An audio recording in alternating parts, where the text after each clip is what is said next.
All right. Good afternoon or morning, depending on which coast you're on. We are going to get a start here soon. I show 1 o'clock Eastern on my clock. So with that, I'd like to welcome everybody out. I do want to mention that this session is being recorded. If you do not consent to being recorded, please do drop off and use our other mechanism to ask questions, which is through nup@inl.gov. And I'd like to welcome everybody out. For those who have not yet attended one of these office hour sessions, this is an outreach effort we're doing. We're terming it office hours for our 2023 CINR funding opportunity call. This is really an opportunity to talk with Office of Nuclear Energy program managers and to increase interactions between the university community and program management.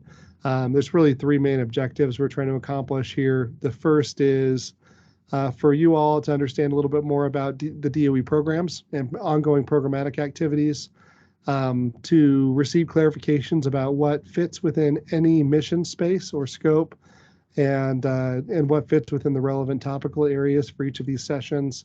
And finally, to try to increase and build communication networks between universities and programs. To that extent, we'd ask that you limit your questions to those objectives.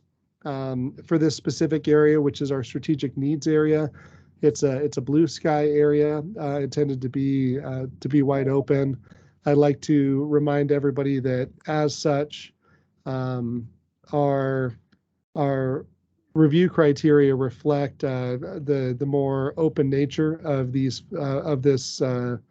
funding call, and our relevancy will be evaluated as such as we think about things that are relevant to any mission, rather than the program priority specific to any specific program. So as we get going, I do want to point out for these strategic needs areas, they don't have descriptions, which I'm sure you've all already noticed. That is intentional. They are intended to be very, very broad in very broad technical areas and spaces, to allow for creativity in these more blue sky areas. So from a logistical standpoint, if you would like to ask a question, we'd ask that you please use the raise hand function in Teams. That you can find that on the reactions area, right in the middle of your Teams screen, middle top area. It's a little emoji with a high five next to it. And just click the raise hand button when you pull down the drop down menu for that. We'll call on you in order. We'd ask that this is intended to be a little bit of a back and forth conversation, but please be respectful of the time that you're taking up, and make sure that other people can also ask questions. We do have this session scheduled for 1 hour, so we'll be here until 2 p.m. Eastern, unless the questions taper off, and then we'll wrap up the discussion once all the questions are asked. So from that perspective, we have this session particularly is on our strategic needs blue sky area. This is a new area this year that's for blue sky applications up to 3 years, up to $500,000. There are 3 topic areas under this category. Those are heat transfer and thermal hydraulics, SN1, reactor physics, which is SN2, and nuclear chemistry, which is SN3. We do have our NUP Integration Office Director on the line, John Gilligan, who can answer questions in this regard. And you'll notice that these areas do not have a designated program manager. The reason for that is because we understand from a blue sky topic standpoint that there could be a variety of questions or applications that could come in. So we will direct those questions to an appropriate program manager to be able to answer those questions from a technical space. But that allows us flexibility in this blue sky space to find the correct program manager or the correct DOE contact to answer all of your questions. So John, with that being said, I welcome you. I don't know if you have any additional opening thoughts that you'd like to share on this strategic needs blue sky area before we get started with questions. Yeah, thanks, Drew. We also have Subel Schupner on the call as well. She's one of our directors for DOE headquarters, and she may also have some insights into some of the anticipated areas that might be tackled here. But this originated, we've had in the past, we've had general blue sky kind of work scopes before. However, this is a new attempt based on a strong request from groups that had expressed an interest in having very, very broad areas that typically are not covered in, or broad enough to cover things not usually brought up in other work scopes. So this is, in that sense, it's kind of a important, but it's kind of a catch-all as well, if you will. And so lots of things could be proposed in these work scopes, of course. However, I would just caution that you can't submit the same proposal to another work scope as well as this one, for instance, and it's unlikely that they both would be reviewed. We probably have to make a determination as to where the best work scope, your proposal would fit in a work scope area with your permission, and also submit it to that particular work scope. We don't want to be reviewing the same proposal over and over again by different groups and so forth. So because these are so broad, of course, thermal hydraulics, heat transfer, reactor physics, which covers lots of stuff, and then nuclear chemistry, which also includes a huge broad swath of science and technology. So I'll just leave it at that for right now, Drew. And Subel, did you have any other comments if you're on there? No, thank you, John. And I apologize because I may have to leave in 15 minutes for another meeting, but Aaron is there, and if we need to get anybody else involved, we'll reach out. But thank you. Thanks, Subel. So from that perspective, like I said at the beginning, we will direct any technical questions that we can't answer here to other program management or DOE contacts to get a response. So there is a possibility, that we'll defer your question into that email space if we feel it could be better answered in that way. So thanks, John, for that introduction, and let's go forward with any questions. Please do use the raise hands function, and I will call on you in the order that you jump in.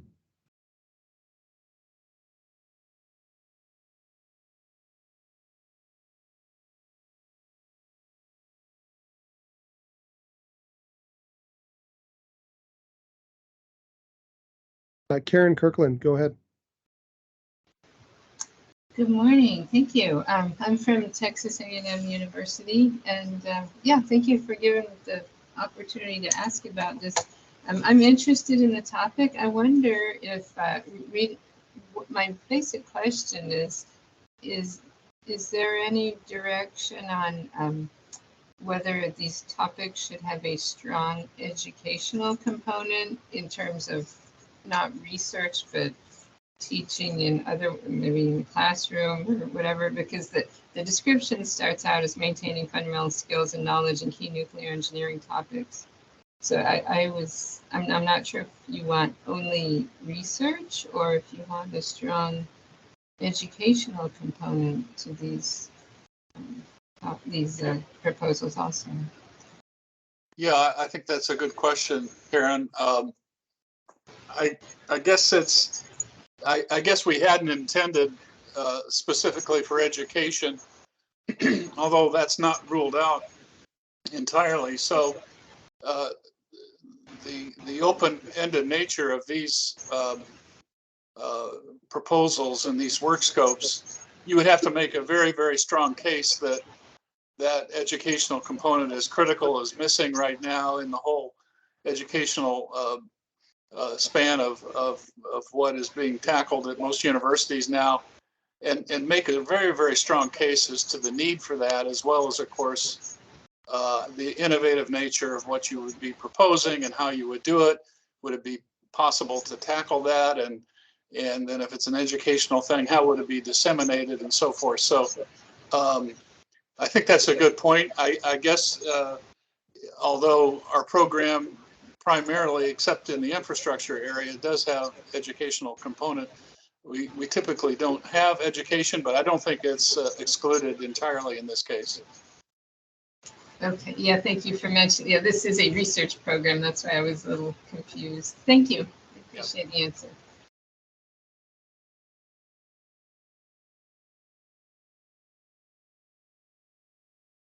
All right, thanks for the question. We'll continue taking questions here. Please raise your hand.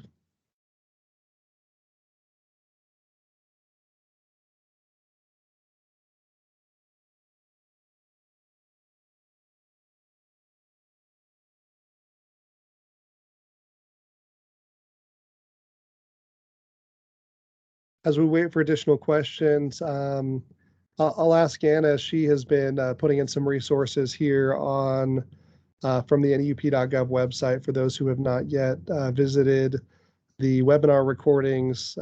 There are not only the funding opportunity document, which I'm sure you've all seen, but also several different types of resources, including these office hour sessions, webinar recordings, webinar presentations, a specific funding opportunity question and answer session for each of the topical areas, as well as a general question and answer if you have questions about the NEUP application and review process, or the CINR application and review process. And like I said, any questions after this office hour standpoint can be submitted to NEUP@inl.gov, and we can route those to the appropriate contacts.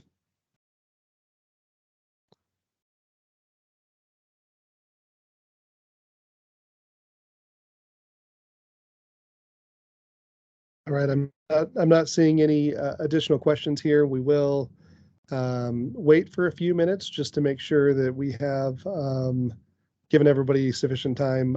Karen, you raise your hand again. Go ahead.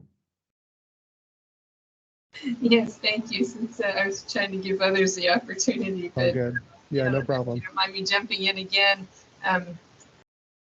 My question this time would be about when I write my proposals, I usually include a section in my proposal to directly address the questions. Let's see, what are they called? The technical questions about how does my proposal demonstrate technical relevancy and appropriateness to the call and everything. But when it's so open, there's no technical description here. I think I might struggle trying to demonstrate relevancy to the call. I'm kind of meandering here because I don't really know what to say. How would we describe relevancy like to the call when there's really not a description for it? Yeah, so there has been a shift here, and John, I'll let you comment on this as well, in the fact that the descriptions are either very broad or they're, in this specific case for the strategic needs, there isn't a description. What we're looking for from a relevancy standpoint is to explain how the research ties to the NE mission, and that mission has some components of maintaining the nuclear reactor fleet, advancing advanced reactor deployment, and taking care or addressing fuel cycle issues. And so that's a very broad mission, right? But the idea would be that you would identify in a relevancy statement how your specific application addresses one of those major tenets of the Office of Nuclear Energy mission. And from that standpoint, I alluded to this at the beginning of this call, but the intention of creating such a broad call is to focus more heavily on, even more heavily on technical evaluation, and have less of an emphasis on specific program priority or program relevance, if that makes sense. So so we're broadening it to really say, hey, how do you tie to the NE mission? And then we'll look from an evaluation standpoint more heavily in a technical space. Okay, thank you. The other thing I would add there, Karen and Drew, is that I think the emphasis has shifted to the proposer to make the case that their proposal is critically important to the mission of or the success of any of the reactor types or the kind of technologies that are used in the nuclear energy sector now, supported by DOE. And so, for instance, in the case of, say, in the reactor physics area, if you propose to do a cross-section measurement that's never been done before, and you have a unique capability of doing that, et cetera, but you still have to make the case that that particular cross-section measurement or that spectrum in which the measurements would be taken is critical for the success of a particular reactor type or core or advanced reactor, et cetera. So it would be up to you to make that case and convince everybody that was the most important thing in the world. So based on your own knowledge and what you know of the technology and the reactor physics based knowledge for nuclear energy in this country, you'd have to make that argument. So that's, but it's pretty broad, obviously. Okay, thank you. That helps.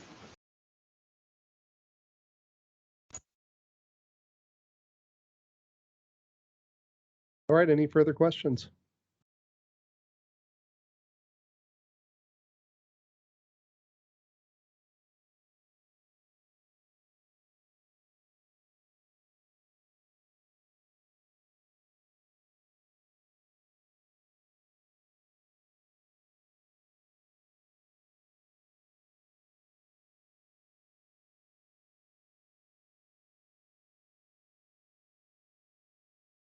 All right, I'm not seeing any additional hands raised, so I'll do, I see Zayun Wu, go ahead.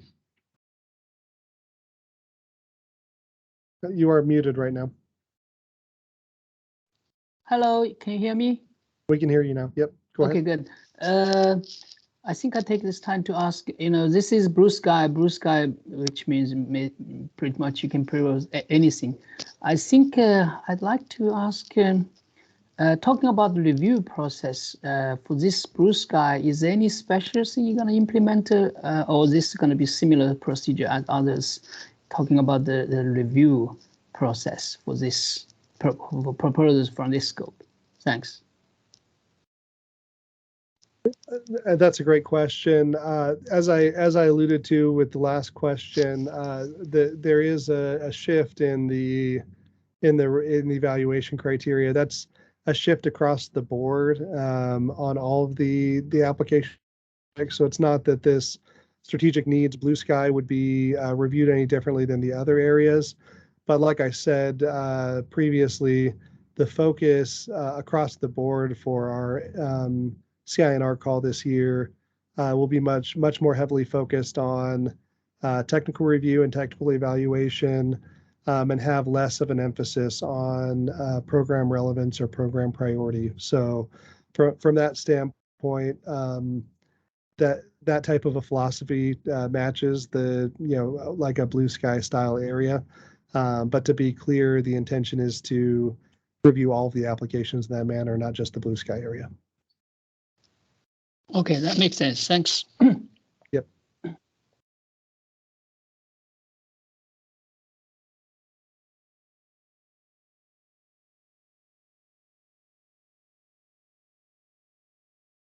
All right, I'm not seeing any additional questions, so we'll have a last call here. So please do raise your hand if you have any final questions. We'll wait here for a moment and gather up any of those questions. And if we don't have any further questions, we'll conclude the meeting.